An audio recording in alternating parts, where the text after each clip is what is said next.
They called it the revival. The pamphlet said it would breathe life into the dying bones of our community. But when the HOA Trust Circle approved the largest commercial construction in the county's history, nobody knew what was really being built. Nobody except the ones already buried beneath it. It started with a strike, a small one. 4 maintenance workers from Block 9 refused to clock in one morning. Something about withheld payments. But by lunchtime, 10 more joined. Then the landscapers, then the waste collectors. By sunset, the sidewalks were lined with uncollected trash, weeds bloomed overnight in the medians, and the HOA newsletter stopped being delivered. I didn't care. Not at first. My name's Eva Hartley, and I used to be someone in this town. Editor-in-chief at the Cranemont Gazette, before print died, and my career with it. Now I was just the woman in Unit 6C with 2 cats, overdue bills, and a decade of secrets taped inside old shoeboxes. But something about that strike got to me. Not the disruption. God knows I'd lived through worse. It was the speed and the silence. No coverage, no outrage, no petitions. Just a quiet disappearance of normalcy. That's when I started noticing the signs. On day 3 of the strike, the HOA sent out an alert. All landscaping and sanitation services will be resumed under the new Development Act. No community members are affected. No mention of the workers, no statement from the board, just replacement.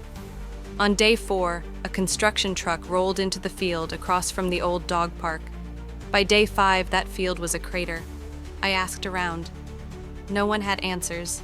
Not the clerk at the HOA building, not the new security guards patrolling with bright orange vests that said, "Private contractor." But then I saw her again, Danica Rose. Once the loudest voice in the community meetings, now silent for over a year. I followed her to her car. She didn't notice. But when I called her name, she froze, turned, and her face. She looked like she hadn't slept in weeks. "You shouldn't be asking questions," she said, clutching her purse like it held something alive. "Danica, what's going on with the mall project?" I asked. She glanced over her shoulder. "It's not a mall." And then she got in her car and drove away. That night, I couldn't sleep. The neighborhood was too quiet. No sirens, no sprinklers, no cicadas, just an unnatural hush, like the air had been sucked out of the entire cul-de-sac. I pulled out the HOA blueprint I'd stolen a year ago from a committee meeting. It showed the zoning changes they'd approved during the pandemic. Emergency measures, they called it. It was all there. The land they were revitalizing, it had been designated as historical soil. Untouchable, except someone had touched it, dug into it, paved over it, and the only people who had access to override that designation were the same ones who suddenly went missing after the strike. On day 6, I saw the first body. It wasn't obvious, not like in the movies. It was just a hand, poking out beneath the concrete foundation being poured at the edge of the development zone. Small, pale, with a silver ring I recognized. Benito Gonzalez, Block 9 maintenance supervisor, the man who started the strike. I reported it. I called every number I had. The HOA hotline was disconnected. The sheriff's office said they were looking into it. 2 hours later, the site was sealed off with black mesh fencing and a new sign. "Do not enter. Property of the Trust Revival Project." The word trust had been painted over in bold red letters, like someone was trying to cover their own name. By day 7, the strike had vanished. Not just ended, vanished. Every name on the roster of original maintenance staff was deleted from the online HOA directory. Every digital footprint gone. Even the group photo I had saved on my phone, blurred out, like it had never existed. I started leaving notes in mailboxes, anonymous, short. "Do you remember the strike?" Most went unanswered, except one. A piece of torn notebook paper folded twice, left in my mailbox. Inside, in slanted handwriting, it wasn't a strike. It was a purge. The Trust Circle promised a mall, but they buried a secret beneath it. Part 2, the foundation was already occupied. It rained the next day. Not a drizzle, a punishing downpour that turned every sidewalk into a river and every street lamp into a flickering warning. But the construction didn't stop.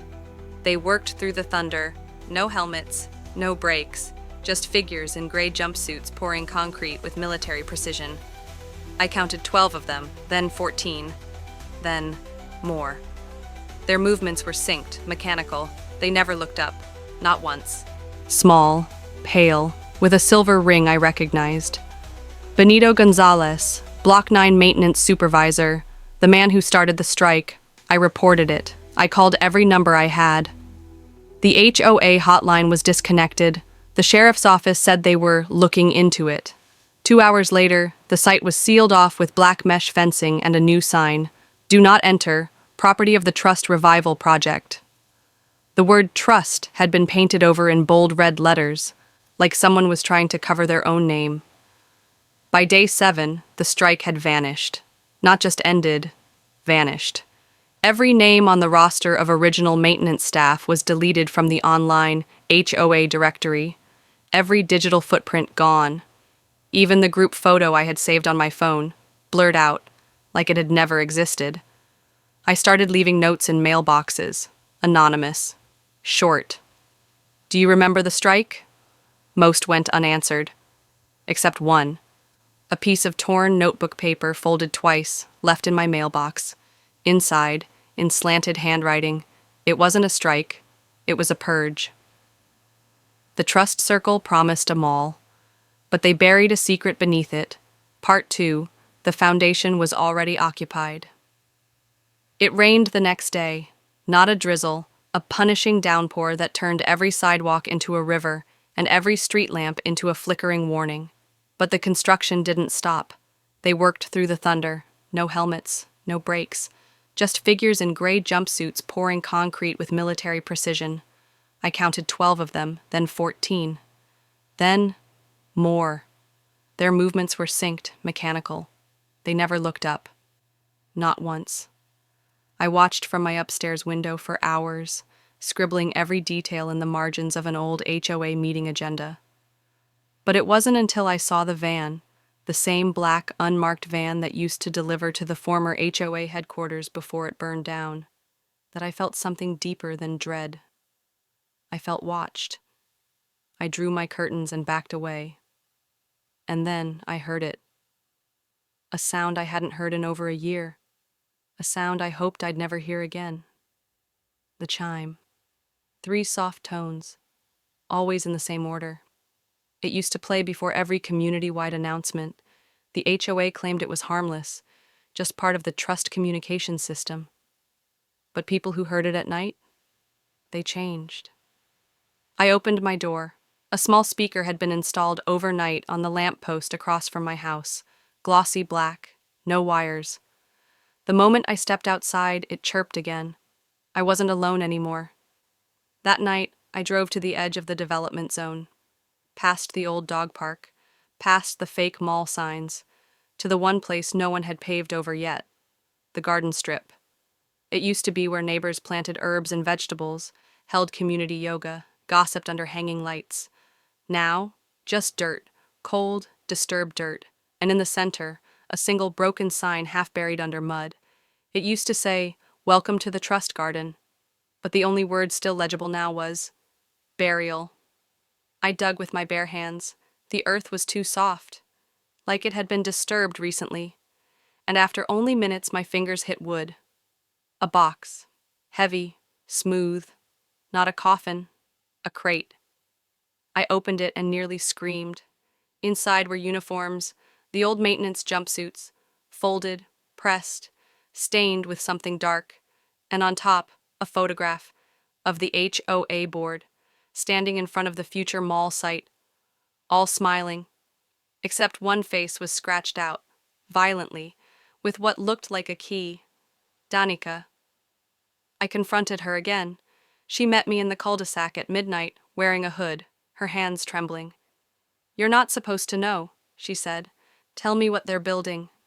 "It's not new, it's old, very old. They're not breaking ground. They're sealing it." "Sealing what?" She looked up and passed me to the speaker across the street.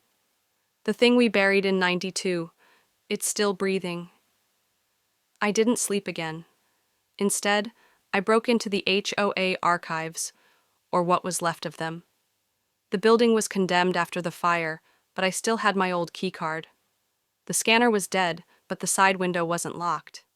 Inside, it smelled like ash and disinfectant, like someone had tried to erase history with bleach. I found the room where they used to hold the secret board meetings, the ones only certain residents could attend. On the wall, still intact, was the original Trust Circle charter. It looked normal, until I flipped it. On the back, scrawled in red marker, "Under the shopping center, we bind the circle. Under the circle, we feed the void. When the cracks appear, return the eyes." I don't know what scared me more, the writing or the signature beneath it. Eva Hartley. My name. My signature. But I never wrote that. The next morning, the mailboxes were welded shut. The neighborhood group chat deleted itself. And my cats were gone. Just the collars, placed carefully on my doorstep. No blood, no signs of struggle. I went to report it to the HOA booth, which now had guards with badges that read, TRC Internal. The man at the desk didn't even blink. They served their purpose. I stepped back. "What does that mean?" He smiled. "You fed it. That's why you're still here." Later that day, Danica left town, but not before slipping a manila envelope under my door. Inside were 3 things.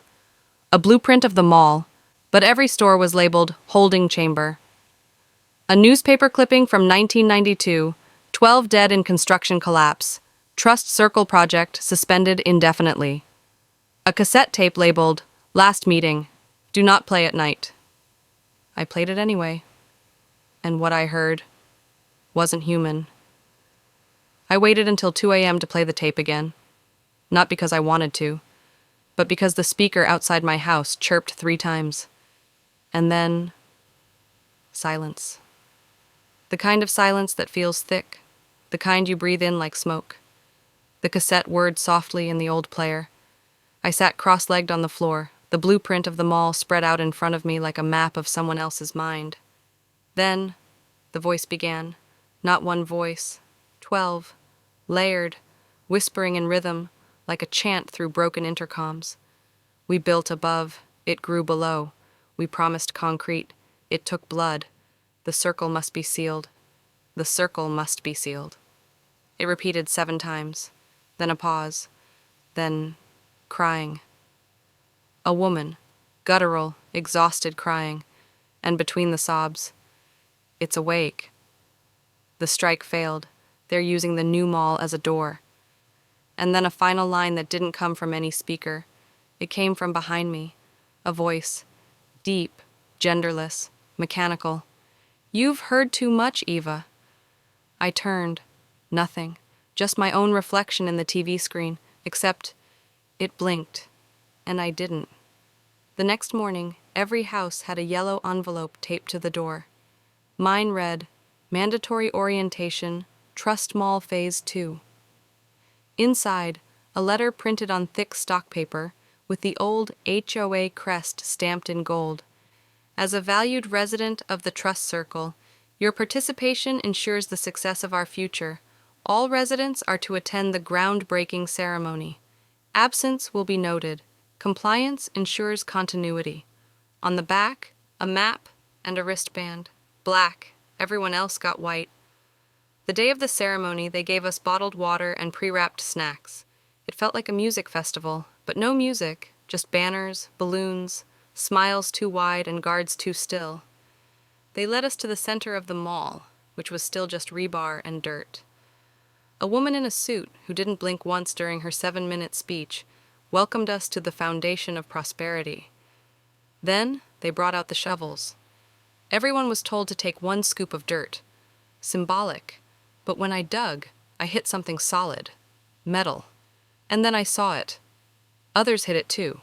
A giant hatch, bolted, sealed, and every single wristband, black or white, started to glow. Mine? Burned. I ripped it off. Too late. The earth beneath us shifted, and the hatch opened. The scream wasn't human, and it didn't come from below. It came from inside our heads.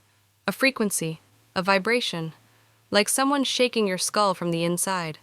People dropped, screaming, clutching their ears. Some ran, some just froze, and from the open hatch, a light, not white, not yellow, red, pulsing, alive. The ground split further, and a platform rose from the hatch. On it, 12 figures in gray jumpsuits, no faces, just masks with mirrored surfaces. Each held a sign. The one facing me read, TRC Strike Protocol Complete. Another, The door is paid. And then the platform descended again, slowly, like an elevator to the center of something old and wrong. People screamed for help. The woman in the suit, gone, guards, vanished.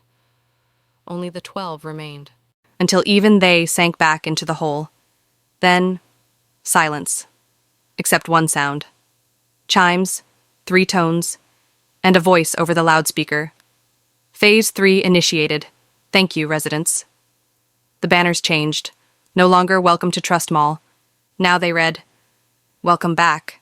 I tried to leave. My car wouldn't start. My phone wouldn't dial. I walked until my feet bled, only to circle back to my own house. The neighborhood had shifted. People were different. Smiling too much. Standing too still. Someone new lived in Danica's house, but it wasn't her. It wore her clothes. It smiled with her mouth, but the eyes? Empty. That night, my power went out again, and in the silence, I heard footsteps on the roof. Slow, measured, deliberate. I grabbed the flashlight, and on my bathroom mirror, written in fog, You signed the charter. The final straw came a week later. Every house received a gift from the Trust Mall, an engraved metal key, a pamphlet titled, Your Role in Our Foundation, and a sealed envelope marked, Only open if you forget who you are. I opened mine. Inside, a photo of myself standing at the ceremony, smiling. But I never smiled that day, and behind me, barely visible, was me again, staring, mouth open, screaming. I've been writing this from a motel 3 towns over. Every night the chimes play through the vents. Every night I smell freshly poured concrete. Every night I see figures digging, not building up, digging down. Because the mall, it's not a shopping center, it's a door, and we were never the customers. We were always the foundation.